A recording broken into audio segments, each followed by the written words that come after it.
25 years ago this month, I began the hardest summer job I ever had.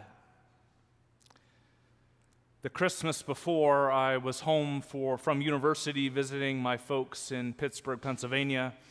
There was a holiday party with neighbors, and I was chatting with one of my parents' friends who was the CEO of a large steel plant.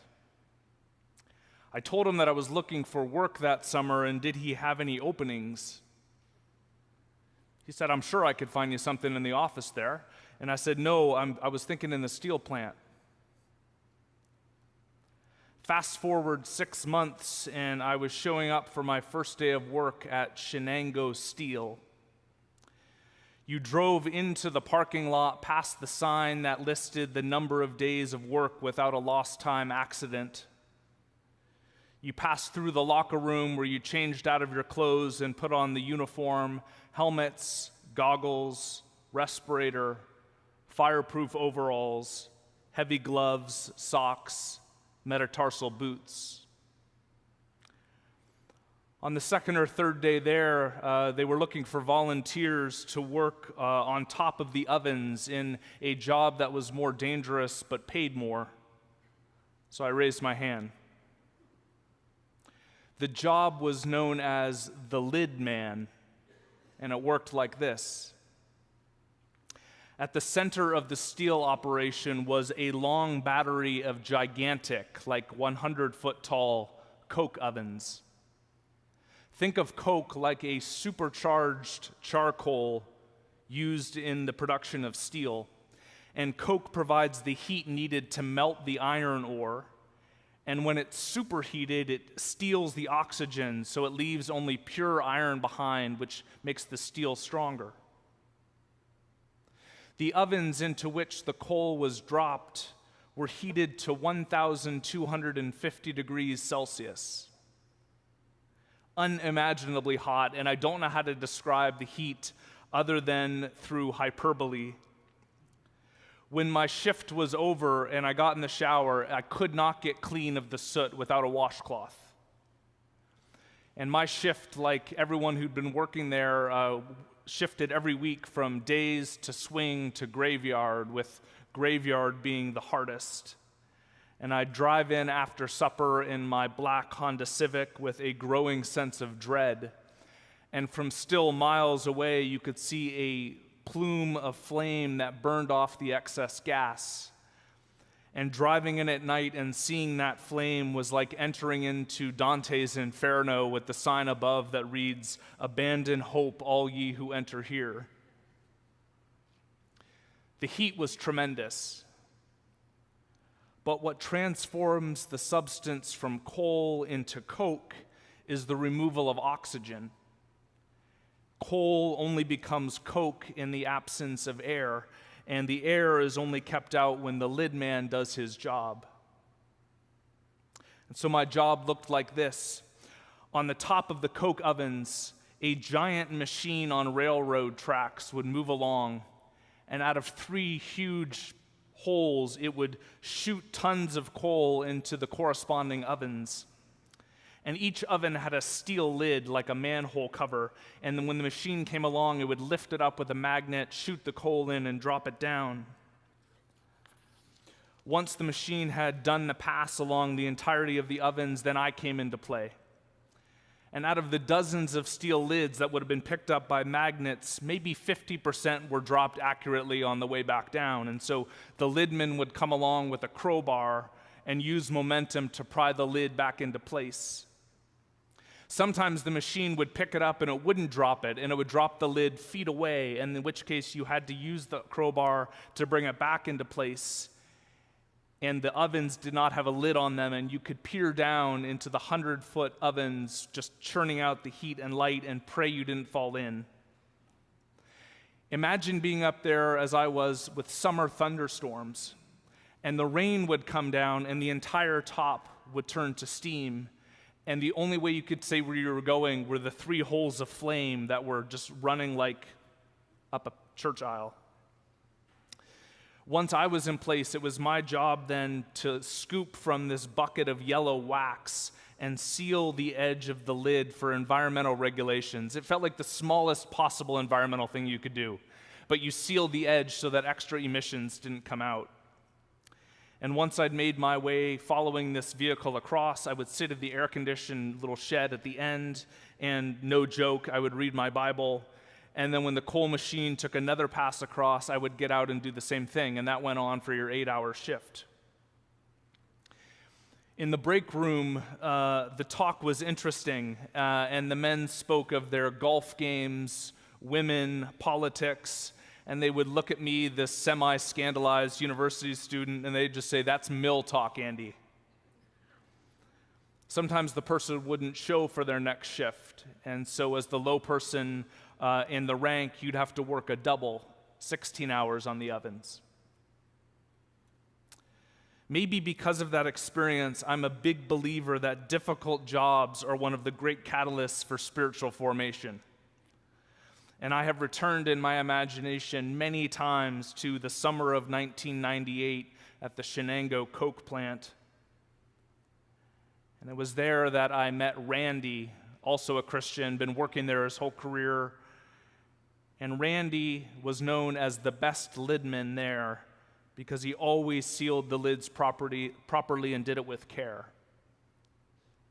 Because what it looks like to be faithful to God is different in every context.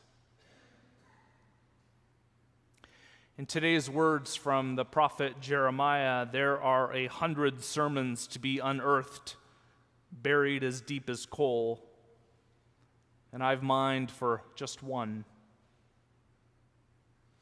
And we are given a glimpse here into the hardest summer job you've never heard of, prophet.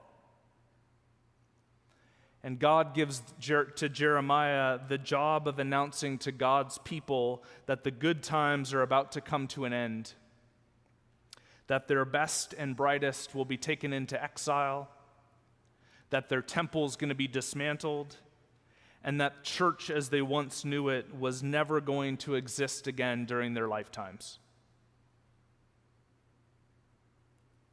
The people of God will not or cannot believe Jeremiah. They think he's somehow being dramatic or a downer or overly emotional when he is simply announcing a reality that is already there. So they mock and they make fun of him and they turn his words against him. Terror is all around, and they just repeat his words back to him. In part because of this, Jeremiah comes down to us known as the weeping prophet. Weeping not because he's full of self-pity, but because authentic grief is the only way to come to terms with his God and with his community. Biblical scholar Walter Brueggemann writes about Jeremiah, "But we do know from our pain and hurt and loneliness that tears break down barriers like no harshness or anger. Tears are a way of solidarity in pain when no other form of solidarity remains." The powers that be, when we meet Jeremiah today, have thrown him down into a 100-foot jail cell like a lump of coal, and they seal his fate with a lid on top. And he's down there below the earth, starved of oxygen, and in that lonely place, Jeremiah does not prophesy, does not utter words of painful truth, but mutters only to himself. If I say I will not mention God or speak any more in his name, then within me there is something like a burning fire shut up in my bones. I am weary with holding it in, and I cannot.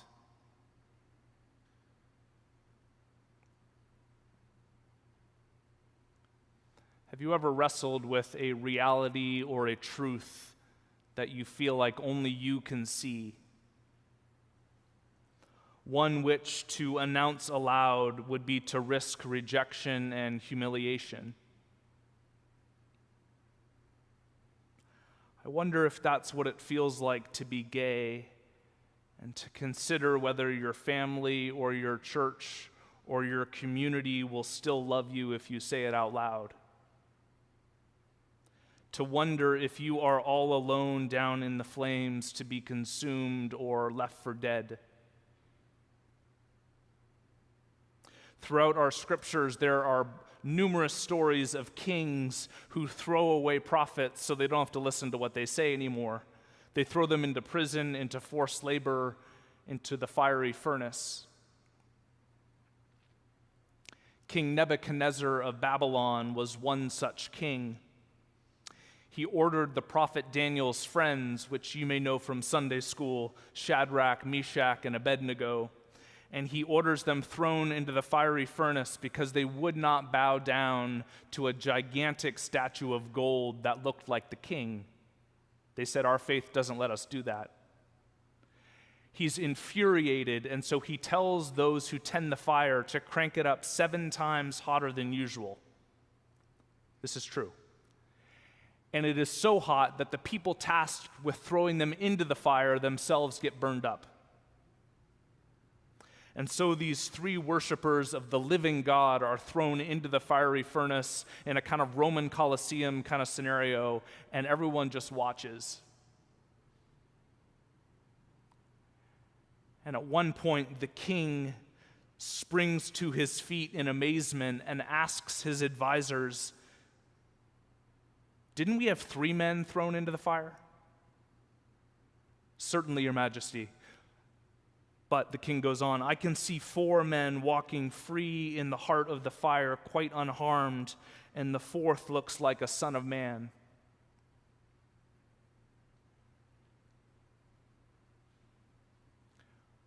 What the kings of this world refuse to believe is what you and I must cling to as the truest thing that we know. That in the place of our suffering, there is yet the presence of Jesus transforming us from coal into steel. Ask the talented woman on Bay Street, constantly spoken over by her male colleagues.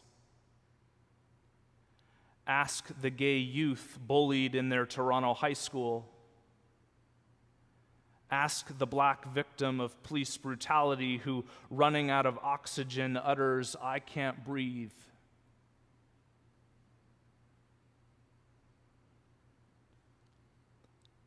As African-American musician Ben Harper sings, "Now did you want to see me broken, bowed head and lowered eyes, shoulders fallen down like teardrops, weakened by my soulful cries? Does my confidence upset you? Don't you take it awful hard, 'cause I walk like I've got a diamond mine breaking up in my front yard. So you may shoot me with your words, you may cut me with your eyes, and I'll rise, I'll rise, I'll rise, rise, rise."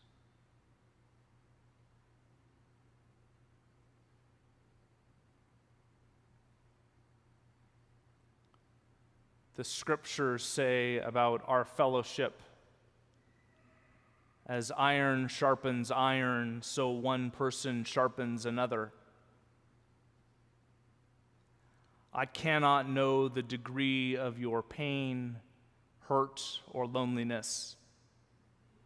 I cannot know the space to which you felt confined and without air to breathe or speak. What I can say is this: prophets are fashioned in the same way steel is, unimaginable heat and lack of oxygen. And if that's you today, know that Jesus is with you in the fire, transforming you from coal to coke to steel, so that you can stand strong on the day of judgment, and so you can lay yourself down for your neighbor who has no voice, as sturdy as a steel bridge.